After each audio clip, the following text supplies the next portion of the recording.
তো গাইস দেখেন এসব কি দেখেন কি উন্নত, দেখেন এসব কি ভাই, কি এসব। আমি চাচ্ছি এই যে চণ্ডীপুর গান্না ইউনিয়নে আমাদের দরিদ্র গরিব এলাকা। তো এই যে থেকে বিষ্ণুপাড় স্কুল অ্যান্ড কলেজ যে চণ্ডীপুর, তো গান্না ইউনিয়নের পক্ষ থেকে তো সবাইকে জানাই আসসালামু আলাইকুম।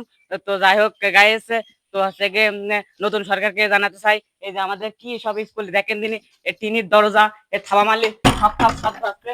তো আমি চাই এসব দরজা যেন ভালো হয়ে যায়।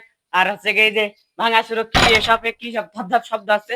তো গাইস, তো আমি হচ্ছে গিয়ে আপনাদেরকে জানাতে চাই, তুলে ধরতে চাই যে এসব ভালো যেন হতে হয়। দেখেন ভাঙা সুরে একেবারে পূরণ হয়ে গেছে, রং টং করে না। তো আমি সরকারকে জানাতে চাই টাকা পয়সা দেয় কি না তাও আমি জানি না, নতুন সরকারকে জানাতে চাই যাতে সব আমাদের চণ্ডীপুর গান্না ইউনিয়ন উন্নত হয় ভালোভাবে। তো সবাই হচ্ছে গিয়ে ভিডিওটা শেয়ার করে দিবেন। তো দেখেন এই যে সিসি ক্যামেরা দিয়েছে, সিসি ক্যামেরায় ভিডিওটা দেখা যাচ্ছে কি জানি না। তো সিসি ক্যামেরা কিন্তু আমাদের অবশ্যই দেখা যাচ্ছে, না হলে অফ করা হতে পারে। তো আমরা চাই সিসি ক্যামেরা সব প্রতিটা ক্লাসে যাতে হতে পারে, যাতে হচ্ছে গিয়ে আমাদের এই যে এই শিক্ষকরা ছেলেবেলে ছাত্র ছাত্রীরা নকল না করতে পারে।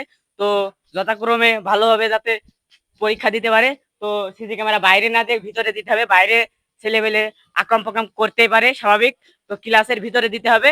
তো গায়েস, তো দেখেন পরিবেশকে একেবারে নোংরা পরিবেশ কিন্তু এই স্কুলটার। আমি চাই গায়েস এই পরিবেশটা কিন্তু উন্নত করতে। তো এই স্কুলটা গান্না ইউনিয়ন দরিদ্র ইউনিয়ন, একেবারেই গরিব। তো আমি চাই সরকারকে, নতুন সরকারকে, বিশেষ করে নতুন সরকারকে এই চণ্ডীপুর বিষ্ণুবাদ স্কুল অ্যান্ড কলেজের পক্ষ থেকে তো আমাদের এখানে যেন উন্নত মানের থেকে মানে পয়সা পাঠায় যাতে থেকে স্কুলটা উন্নত করতে পারে। তো যাই হোক গাইস, একেবারে কিন্তু দরিদ্র এলাকা গান্না ইউনিয়ন চণ্ডীপুর বাজার। তো ভালো থাকবেন, সুস্থ থাকবেন, ভিডিওটা শেয়ার করে দিবেন কম বেশি।